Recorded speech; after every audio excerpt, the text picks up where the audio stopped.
Hey there, it's Carly and Prem here from Tribe. Hey. Tonight we want to talk about some of the larger context and understanding that informs the work that we're doing at Tribe. We've spent quite a bit of time studying adult developmental psychological models, and one of those models is a model of a very famous Harvard developmentalist called Robert Kegan. And he speaks to three different stages of adult development. And it's not a really well-known fact that we actually keep growing as adults. Not that we have to, like people kind of go at their own pace developmentally, and which is fine and beautiful, and there's beautiful elements of different stages of development. But if people keep working on themselves and keep embracing kind of experiences that stretch us and grow us, we essentially develop higher orders of internal complexity. I want to just very briefly outline these three different stages, and then in particular hone in on self-authoring mind. So the three stages are socialized mind, self-authoring mind, and self-transforming mind. So just very briefly, and developmental models are quite intricate, quite complex. There's quite a lot going on to them, so I'm not going to do it full justice here. But just very briefly, socialized mind is when a lot of who we are is socially determined.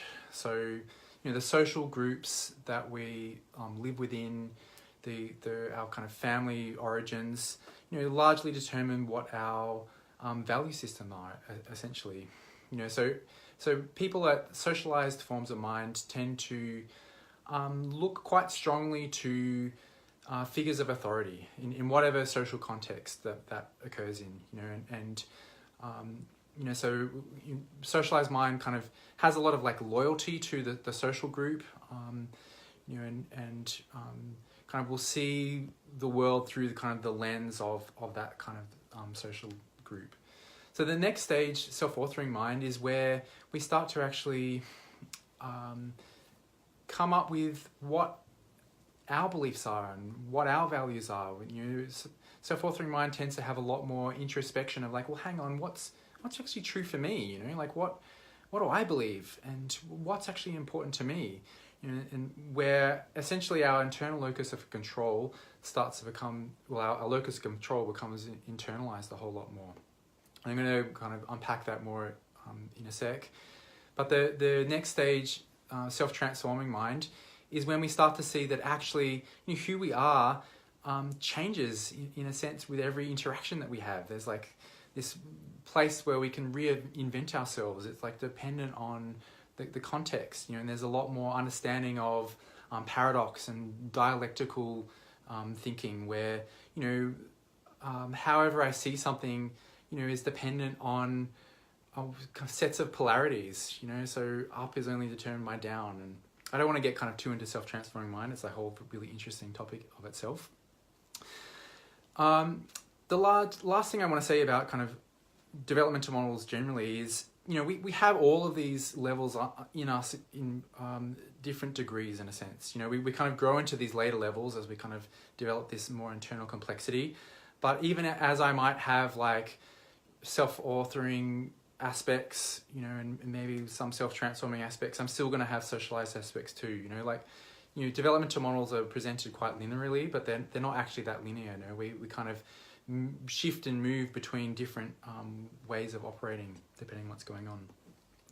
So most people are at a socialized form of consciousness, which is beautiful, and we feel a strong passion to help cultivate more self-authorship in the trainings that we're doing and the culture that we're creating for the people that actually wanted to develop that. And the thing about self-authorship is that as we start to develop this stronger internal locus of control, and this stronger sense of what's actually true for me, it starts becoming more of a creative force in the world. I can start to generate, out of that set of values that I've like consciously chosen and have like creative energy out of that. Whereas socialized mind, if I start to kind of go against the grain, it's like it's too much for the structure that we have. So I've also spent a lot of time studying and doing leadership development, and some of my favorite leadership models are like highly correlated with self-authoring mind too. And one of my favorite in particular actually uses the term creative mind, because our ability to create is much larger. And it's from this place of like, well, hang on, I can stay solid in my own sense of truth, that in a sense I can start to like hold a lot more tension. I can hold like creative tension. I'm not going to like be at the mercy of circumstance and the people around me so much. If someone disagrees with me, that's okay, because I can stay solid in my own sense of truth. And it's in this self-authoring mind that really our sense of like authenticity starts coming online, because if I'm going to be true to who I am, I'm going to be in the expression of my own authenticity. So stepping into this like higher level of creative capacity, or just like a higher expression of power, essentially, means that we're more powerful leaders out in the world. We can actually create results that we want to see occur. And this is then a big part of what has us passionate about developing this form of mind in ourselves, as well as in the community that we're cultivating, because we want to see people leading and creating the world that they want to live in, because particularly with the larger context of where we're at in humanity, we actually, I think, need powerful leaders to step up and really create the world that they want to live in, And so we're really keen at cultivating that development, that style of culture, and in particular learning how to be in relationship to each other from that place of self-authorship, where we're clear in who we are. From that place we can be well differentiated. This is who I am, this is who you are. We start having good boundaries from that kind of place, and that we can create the results that we want to see. So I just want to like spend a bit of time jamming up around that and our sense of passion around it. So what's present for you with that? What's present for me is when you talk just a moment ago about expressing our true selves, and it's an interesting thing for me to think about, because I have been on a journey of trying to figure out who am I for a long time. And then the way that I went about that was by being a part of communities and different spiritual groups and different bodies of thinking. And so I started to actually become, and I was pretty good at it, a ambassador, if you like, of the values of that system. And being somebody who typically likes, in a lot of ways, I like order, and I like to know what the rules are. I really relate to this place of being in socialized mind throughout my journey, because I actually wanted to follow someone else's rules, and I felt safe there. And, I think about different spiritual communities. I think about lots of communities that I can think of actually right now, where I see this, and people start to actually kind of model quite similar behavior and then a similar way of talking. And they're like a true ambassador of the person who's really at the center of that organization. And I have like a long history of that, and I remember when I first trained Carly in a practice that I actually didn't train him, my colleague did, in a practice that I teach. And I remember right after the training, Carly was like, well, what if we did it this way? And I was really like, what? What do you mean, what if you do it that way? It's not how we do it, And still to this day, I get the value in containers, and I get the value in agreeing to containers. But something that was really interesting to me was that Carly was surprised that I was kind of taken aback. And it really spoke to this place where I hadn't questioned so much why. I thought I had, but there was this one in me who would conform, and it worked because the systems that I've been a part of I've learnt a lot from. So it worked to conform in those systems. But I can see now, having done more work on my own adult development, that I feel way more able to be with difference and way more able to be with differing perspectives, differing cultures in different communities, and not feel that threatened or like I need to be the same as. And that would be something that's quite present to me in terms of my own growth within, the last year, I would say, through doing the work that we're doing. It's really had me be able to start questioning, well, who am I actually? If I'm not imprints of all these other organizations, and I'm not imprints of a degree, or I'm not imprinted of my family's history, well, who am I then? And I think this concept of authentic self is interesting when someone's in socialized mind, because I actually think we are a culmination then of our society, yes, or the cultures that we've been a part of, yep, without actually choosing it or questioning it. And then what comes up for me once I can do that is actually curiosity.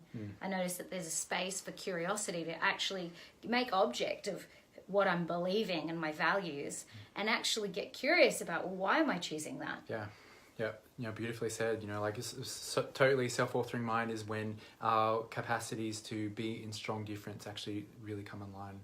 And there's a few pieces that I want to flesh out from what you said. I love what you said. One piece is that what's important to understand about these structures of mind, it is about the deeper structures. It's not so much about the content. People can have a lot of different possible expressions of content in these forms of mind, but I could be in a form of socialized mind and still be espousing values of self-responsibility, but they're values that I've inherited. I haven't actually chosen them and really deeply considered and understood, what does that actually mean? What does that look like? What's the implications of that?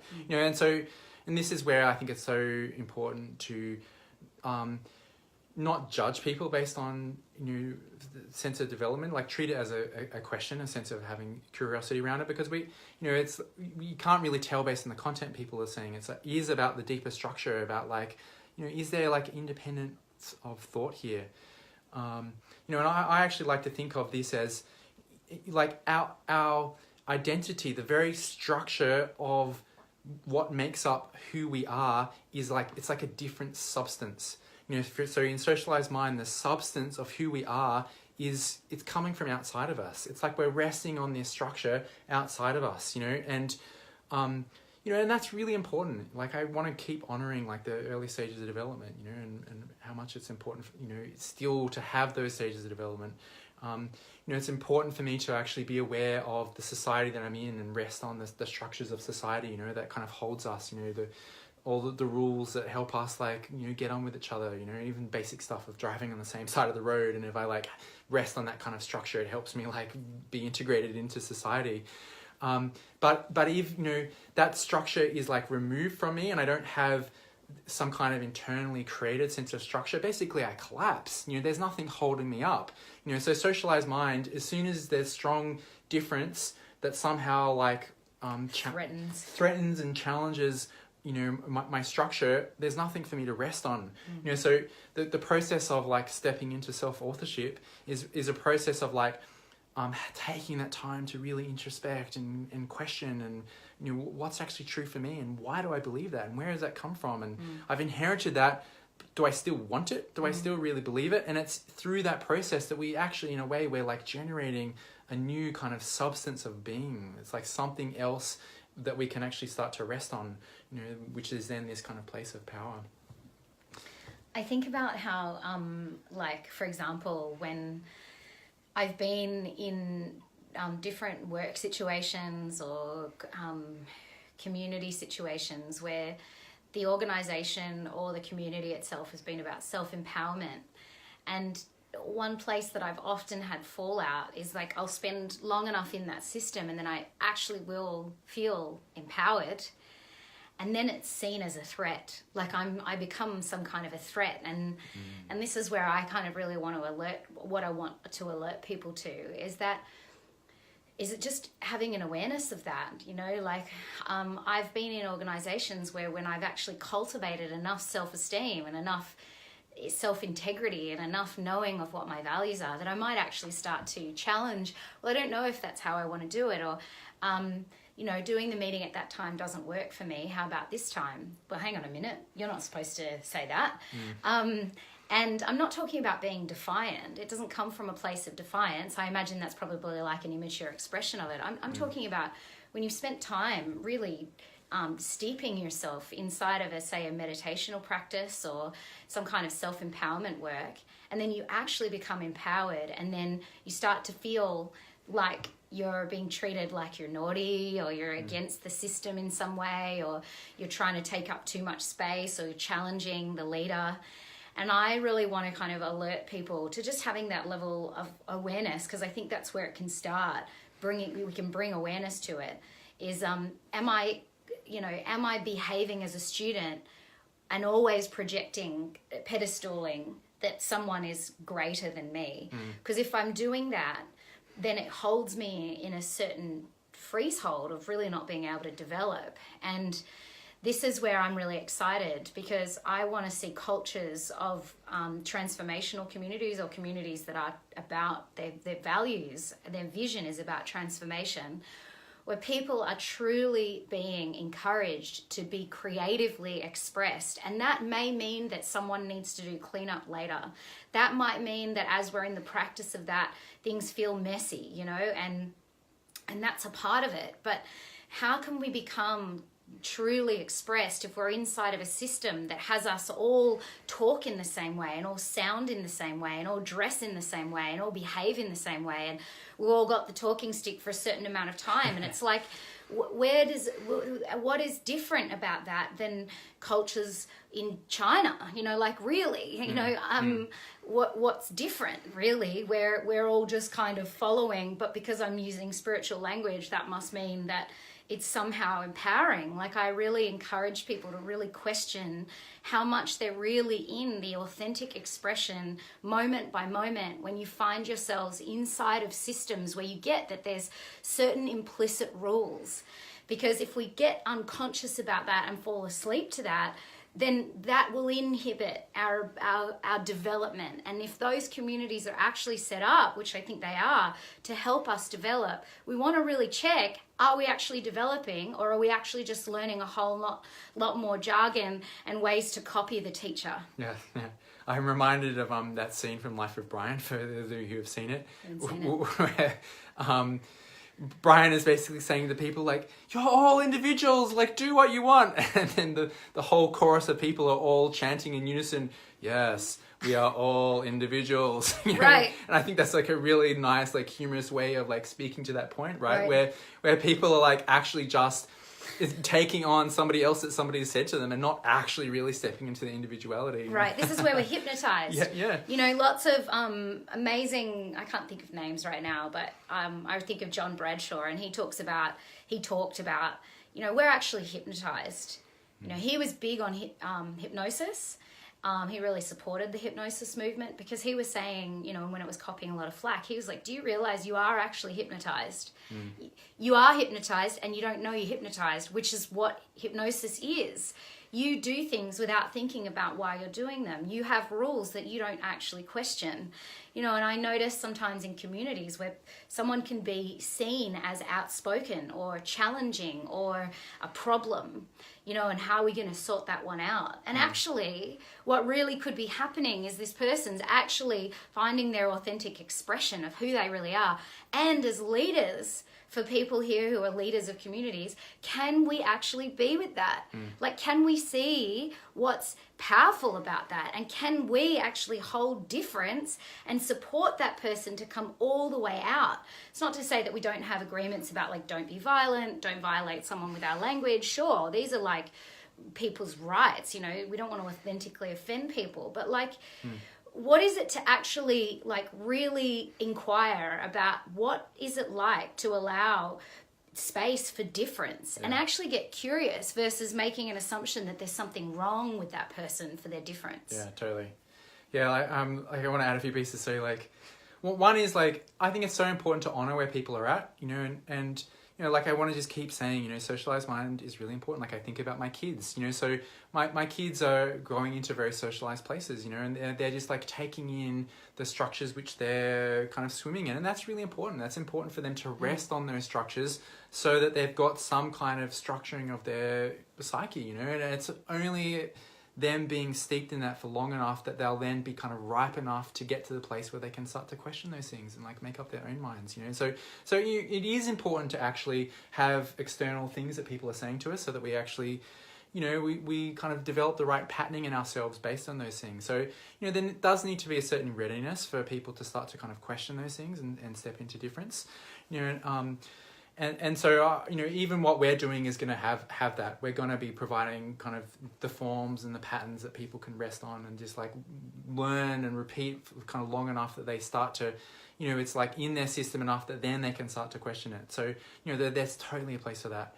And what is it then to actually start to, you know, lead community from this place where we are inviting self-authorship. And what it actually starts to mean is we're actually inviting people to question authority. You know, so like in the work that we're doing, if we give a practice or a direction for people to follow and they start to question it, great. That's because we're actually wanting to cultivate self-authorship. If they're starting to go, well, hang on, I don't know if I want to do this, you know, and I'm not quite sure if this is true for me. Yeah. You know, perfect. Yes. You know, because generally the practices we're giving is about trying to cultivate that anyway, you know. Yes. So it becomes this really paradoxical place, and I think it can be like a challenging place for leaders to act out of, you know, because it essentially can start to create a lot of chaos, you know. Like if people are disagreeing with me all the time, like, you know, what is it for me to like, you know, be in a group kind of from that place? And at times it can mean that we get a bit stuck because we're like in the conflict of people have kind of different truths, you know, and how do we move forwards in that, you know? And to me, this is then, you know, the more mature forms of self-authoring mind is where we can start to actually navigate that, and we can start to figure out how we coordinate our difference and move forwards in it, and that becomes really important. But the process of like being in the kind of the conflict of it and in our difference is like really important as a kind of growth ground in that. This is where I feel really impassioned about relational skills and how there's, you know, if we have a good toolkit of relational skills, like all the videos we've been making for the last, how many days? We're on day 75. Right. Yeah. So there's 74 videos on lots of these things that I'm pointing to. But if I have the capacity to hear your reality and you have the capacity to communicate it to me in a way that it's not the truth, but it's your truth. Mm-hmm. And then you ask me what mine is, yep. And I can get curious about yours. Then actually as a leader, it's actually just an inquiry about the person. It's they're telling me more and more and more about themselves. And it's like, there's nothing to disagree with then, actually, you know, like we're both then able to kind of step into this level of maturity and inside of relating where we can have a level of containment around how we communicate such that we're not violating each other with something that I had to untrain myself to do because I'd been trained as a coach. You know, coaches, my perception is that in coaching, we're trained to tell somebody what's true for them. You know, you are da-da-da-da-da. And there's a lot of danger in that. I've realized for myself because what I realized is that I'm actually violating people's intellectual boundaries. I'm actually violating potentially their emotional boundaries also and their thinking boundaries. Like, well, it may not actually be true for them. And where I'm really curious now about creating communities such that, okay, so perhaps I do know maybe more than somebody else about a particular thing.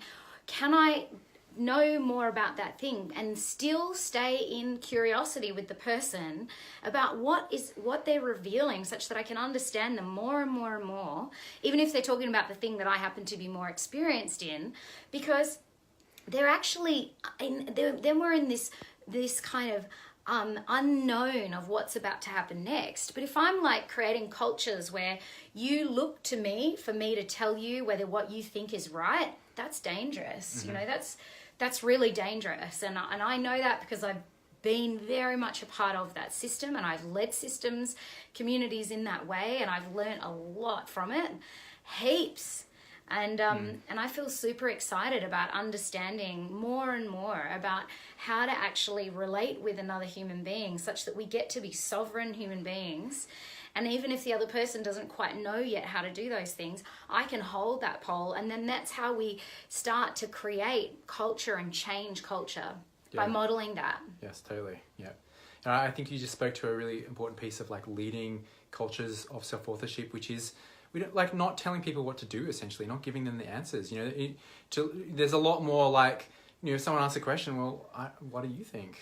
I don't know. Let's be in the inquiry of that together. Or maybe, you know, it's like more asking questions, you know, like, well, what about this? And what do you think of that? And you could try doing this and let's see what happens. You know, if I'm going to actually start to really make up my own mind about things, I actually need a lot of space to kind of make mistakes, you know, and try stuff out, you know, and be kind of endorsed in, well, this is what seems true to me. So I'm going to act from that kind of sense of truth and see what happens and learn from that and kind of develop my own sense of what's true further through that process of experimentation. Yeah. Yeah. A few more pieces I want to add. So this piece around, you know, as we get better and better at essentially being in difference and we're like well differentiated, basically somebody else's truth doesn't threaten my own sense of truth, right? Because I'm solid enough in my sense of truth.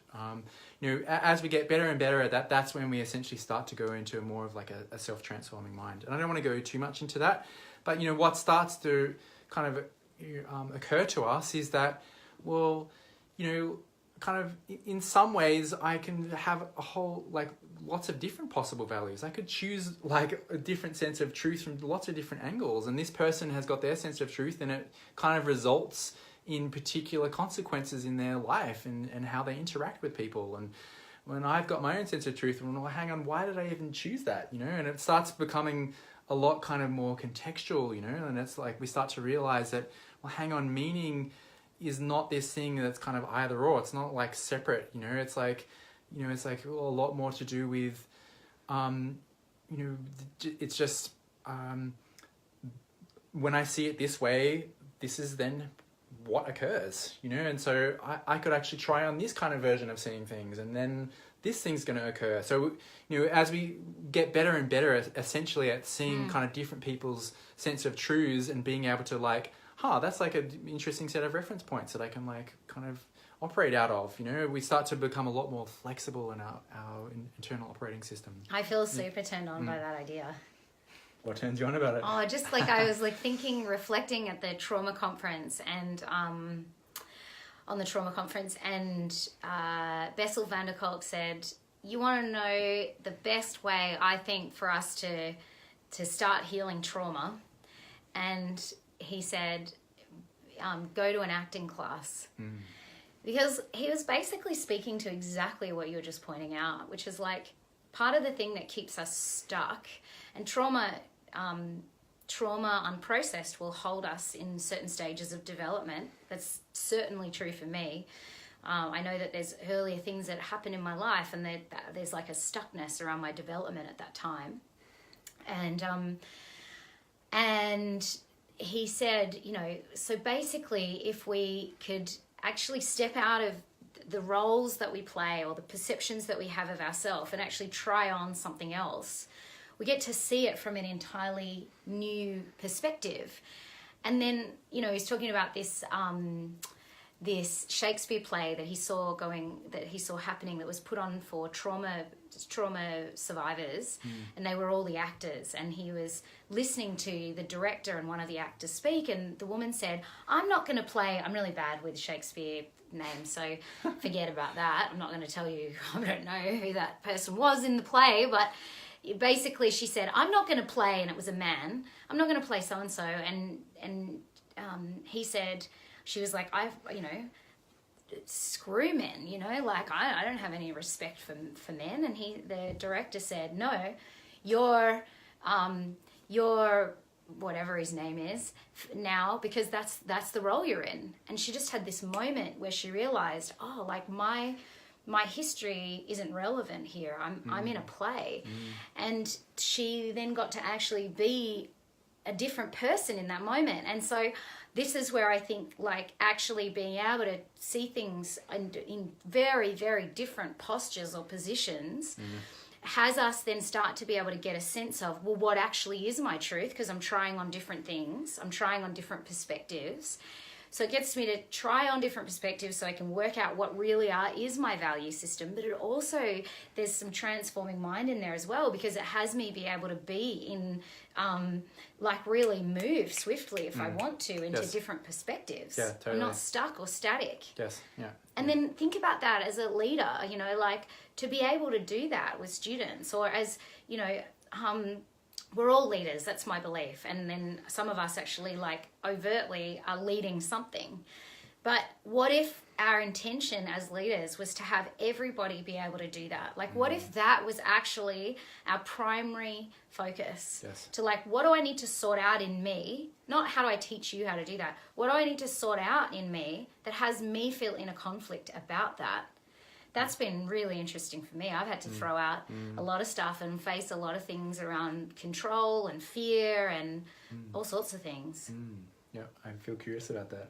Like, what's an example for you of, like, where you felt conflicted? So I used to feel, so I had a community where we had a Facebook thread, messenger thread, and I liked the communication to only be about the practice that I was teaching, and I wanted it to be that what it was for, and I see the value in that. But then at the same time, people were feeling triggered about that at different times, and then I felt triggered because I felt I was losing control, and I wasn't going to get the thing that I thought was best for everybody. And I often in the past for years asserted authority there and said, this is not the container, and I see the value in containers and agreements. But the interesting thing was there was no explicit container that was set. So people would be added to it, and then there was no explicit agreements. And so as people were doing this practice and becoming more self-aware, they perhaps were starting to express themselves more. And where I started to get conflicted was, like, I wasn't able at the time to really go into a dialogue and actually start to get their world, and potentially then say from that place, well, either it's good here, or what is emerging right now that's wanting to be created, and can I hold that too? Can I hold space for that to become a reality? And this is where, you know, I was writing in a Facebook post that I did today about, like, actually, once we get into this place of really not moving from fear and how things should be done, and we can get curious, something starts to open, which I don't know what it's about to be, because I'm riding on the edge of this unknown moment with somebody, and I'm not trying to control them. I'm genuinely trying to get their world. And then this thing can be created, and it's co-created between us. And then we start to negotiate. Like, it's not my rules then. It's like, okay, so you want that. So how do we create that? Is this the right place for that? What do you think? Yeah. You know, I notice I'm triggered by this because I want to be in control. What's it like for you?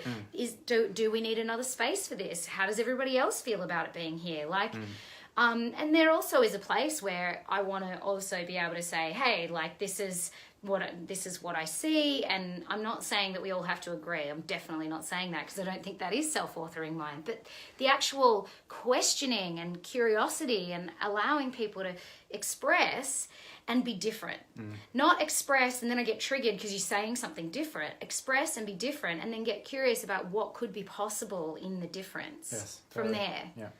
I think you're speaking to self-authoring and self-transforming in that, and self-transforming in particular has a lot of, like, embracing of complexity, and a lot of complexity is about emergence. I don't know what's going to happen. I can just, like, present and trusting and curious, that something is going to emerge, something is going to rise. And emergence tends to come out of actually quite a bit of mess. There's, like, all this difference and all the mess in that is, like, man, where are we going to get to in that, But, like, being able to stay in that mess, to me, actually requires this self-authored structure. We need to have enough kind of solidity in ourselves that we're not going to be taken out by it. You know, if my structure is like internally derived as a socialized mind style, you know, it basically anything that is kind of creating chaos of the kind of authority that I'm resting on is just going to fuck me up. You know, I'm like, oh my God, I can't cope with this.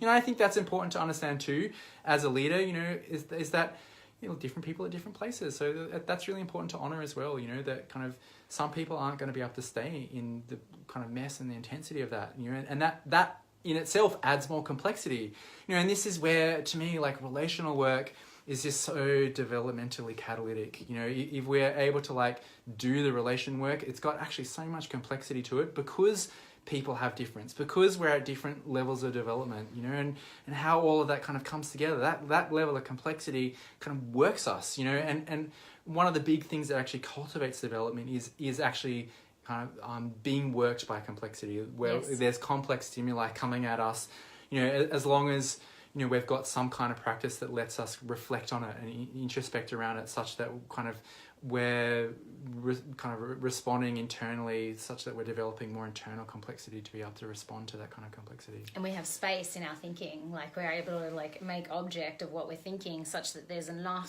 space to actually check out what meaning I'm making, check out that there could be other subtle meanings in there, and then it does become more complex. But you see, when we don't question that stuff, we oversimplify things. We're in danger, actually, of just oversimplifying how we perceive someone or ourselves or a situation.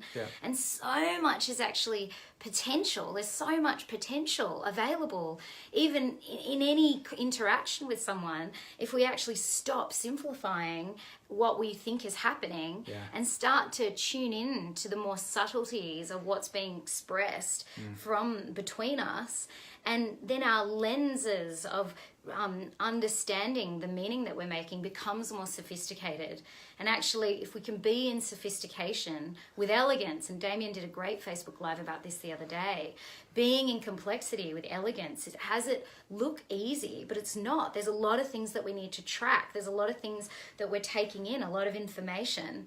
And this takes time and practice, and this is why we're super passionate about these relational skills, because they actually focus on that. We're focusing on tracking many different subtleties within a context where we can track how we're doing, you know, like we can track what's happening and how we're doing, so that we've got sort of a marker on what just happened. Does that make sense? Totally. There's an awesome book called The Elegant Self, and a developmentalist, Rob McNamara, who's what kind of works with Robert Keegan, and you know, he talks a lot about self-transforming mind, which he calls the elegant self, you know, and to me, self-transforming mind, there's actually a simplicity of being in it. You know, it's like our being, you know, in some ways becomes more simple, that it gives us the kind of the openness, the innocence to like be with more complexity, you know, and this is kind of where elegance starts to arise. We can just like embrace all this difference, and we can just be with it, you know, and trust kind of the emergence that comes up, and there's like a very simple resting, I think, from this kind of place. You know, there's one last piece I want to add on kind of this self-authoring and self-transforming, and then there's like one final thing of this live that I want to add too. So the last piece is around self-authoring and self-transforming, is that as we're like solid in our own sense of truth, which basically lets us be more open to hearing difference, and then we can be more receptive to other people's sense of truth, and then it's like we start to see that, well, you know, everybody's right in their own kind of way, you know, and you know, we're kind of quite big fans of integral theory, you know, which is rests a lot in developmental theory, you know, and you know, the big kind of insight of integral in a way is that, you know, everybody's right, you know, everyone has truth. Their truth is just partial. There's different degrees of partiality for sure, right? But there's a quote from Ken Wilber that I really like, which is, you know, no one is smart enough to be wrong 100% of the time. You know, so like there's always going to be some truth that people are referencing. You know, there's some kind of experience that they're coming out of that's important to acknowledge and include. You know, and it's then in the inclusion of that we can start to like integrate perspectives and come up with like higher order coherence of our perspectives. And this is what self-transforming mind really starts to allow. There's this higher order integration and coherence such that we can be in our difference but still come to places of alignment and move forwards together. And then that's what I'm really excited about, creating communities that do that, because in our self-authorship we're powerful. We're strong in our sense of truth. There's certainty, there's solidity in who we are. If we can bring that together such that we can kind of create coherence and alignment, then we can co-create together powerfully. If we figure out how to integrate this difference, what collectively can we create? We're essentially a community of powerful leaders. I feel so turned on by that. Me too. Yeah. Anything on that, or are you going to hear my last piece? There you go. Okay, yeah. Nice. So the last piece I want to bring here is that it's the power, like just kind of unpacking the power piece of self-authorship a little bit more. So to me, our ability to create, our ability to manifest results in our life, so much of it is actually to do with being in high sensation. It's actually in being able to hold tension. Because if there's a result that I want to create and it's it's not where I am now, it's different to my current reality, right? Immediately, there's tension in that. There's tension between what I want to create and where I'm at now. And if I'm going to stay in the tension of that, dynamic tension, that is the creative energy. To me, that is what actually creates. And if we don't have solidity of structure, basically that tension will collapse. We'll collapse back into our ordinary ways of being. The status quo of who we are will just go back into it. And if our structure isn't externally derived or resting in external structure, we'll just collapse back to the status quo of the people around us, basically. And so you end up with just kind of communities of people who are all kind of the same a little bit, and like I said, that's important. There's a place for that. But if I have that internal structure such that I can hold that tension, I want to create this thing. It's important to me. My values and I've spent enough time introspecting and feeling that sense of importance. It's alive in me enough. I care about it enough that I'm going to stay in the tension of that. I'm going to stay in the difficulty of that.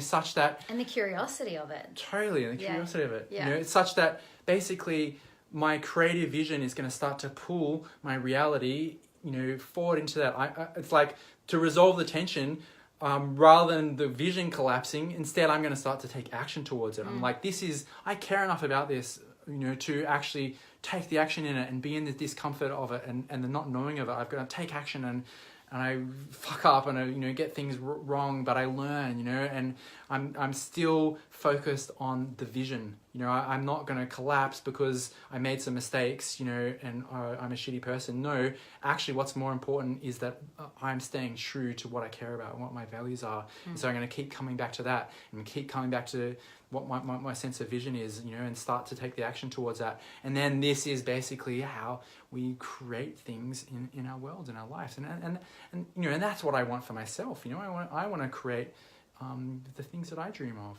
a beautiful community and a world that's actually meaningful rather than kind of focused on the wrong things. And I want to be around other people who have that ability to create as well. I would love, can you give an example of when you were just speaking to this, can you give an example of something for you that's most alive around that in your own life? Oh, well, I think about Triibe, what we're doing at Triibe, that's like so alive for me, like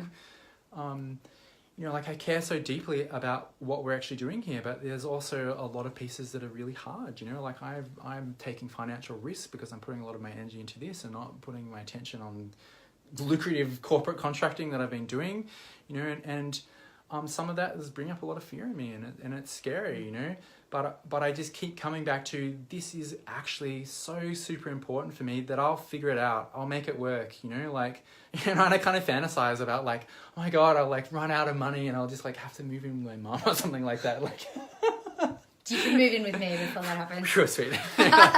Love you, Deb, but no. Staying with me. But the more the point being that, I will like modify my circumstance to enact this vision. I'm not going to like collapse the vision because it's just too hard for me. But the tension of that, the tension of the uncertainty of it, and I don't know where my money's ultimately going to be coming from in the next few months, and I don't know how I'm going to like manage my workload of parenting as well as the bits and pieces of consulting and contracting I'm doing, as well as tribe work, and but my solidity, my sense of solidity, and this is growing more in me, is it's not based on circumstance. It's based on actually what I most care about. It's based on my, what my values are. And of course, what's really nice here is that, the more steps I take and the more energy I get back from taking those steps, running events, and people are turning by the events and kind of giving them awesome feedback. There's other stuff too, but that stuff energizes me, and it actually, in a way, it feeds the vision, and it helps pull me towards creating what it is that I want to create. Socialized mind, and one of the models I've studied, they also call it reactive mind. It's like it's like if things are bad enough, we start to take actions to fix it. But once it gets good again, there isn't that sense of vision pulling us forwards. We'll just go back to what the status quo is. And what tends to happen with people in this place is it's like this kind of sine wave pattern, right? Because I just there's enough pain for me to finally take some action, and then things go back to normal, and I don't have that same sense of motivation again, because I don't have strong enough internally derived reference points that are giving me the energy to keep taking steps forwards. Yeah.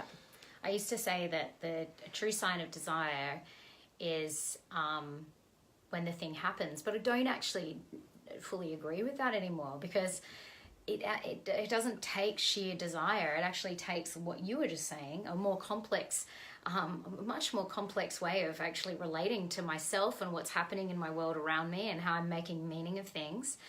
And sure, we can amp up our desire such that the voice of our desire is louder than our fear, but it's much more complex than that, and I think that, like I was only just saying to Carly tonight, I can have desire, and what's happening for me now is I know that if it's aligned, I will have the thing. And that doesn't mean I'm in apathy, but I actually said tonight, I'm realizing that where the work is for me is actually just in standing in that dynamic tension, and being in that tension is actually the very thing that cultivates and pulls towards me that which is true for me. And then my world starts to actually be a true expression of who's on the inside, versus I'm collapsing because I don't have good internal structures of self, so my mind keeps taking me out because I start making meaning like, shit, I'm not going to be able to pay my bills, or, oh God, I can't do this parenting thing, it's too hard, Like, if I can actually have strong internal structures and make object of things, I can start to actually get more creative about that, and still stay in my sense of truth. Yes. Yeah. Awesome. Sweet. So, in closing, we're informed a lot by these understandings in what our vision is, and also in our training model. So our first pass training model is really focused on cultivating self-authorship. Because that's what most people are actually ripe for. The largest number of people out there are ripe to step more fully into their self-authorship. So Foundations is kicking off in a few weeks, and we're kind of not in denial about actually how much practice it can take to develop these things. So we've strongly focused on developing a practice form that we've designed to actually cultivate self-authorship, and a community that is encouraging of that. Yep. And later on down the line, we'll start actually developing more training forms and courses that actually cultivate later stages of development. But we want like a community of people who are like really doing that work to develop this internal structure such that they can be powerful people. At a foundational level of community. So not state experiences that feel amazing and you go, oh, wow, those guys are amazing. Like, I feel amazing this weekend, it was them. No, like cultivating practices and understanding different models of psychology such that you can make object of yourself and start to understand your own meaning making and your largely your meaning making, and then how you're embodied in your expression, or if there's incongruence in certain situations. And what's true for you? What's true for you, and how do you express that, and how does it feel for you to reach and actually speak desire into the world? And these sorts of things. These are, we see as very, very important skills that are embodied, not to have state experiences. I love state experiences, but I've had a lot of them. Me too. Heaps. I was a state experience junkie.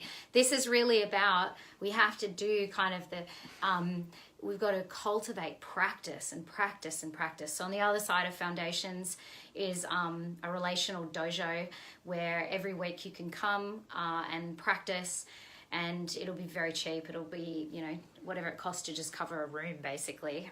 But the point of that is so that people who've done foundations can keep practicing together. And then the more people that go through foundations, the more people that'll come to those evenings each week. And then there'll also be one online for people who want to jump on at lunchtime. We'll have one in the week at lunch where we can practice again. So there'll be lots of opportunities to keep practicing such that we can actually grow in our adult development. Yes.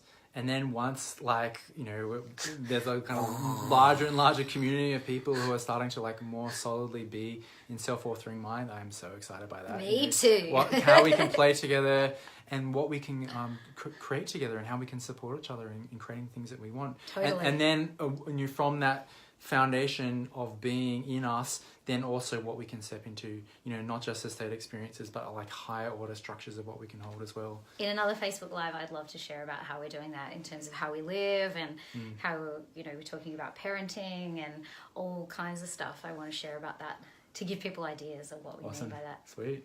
Great. Thanks for watching, guys. Yeah, thank you so much. Good night. Good night.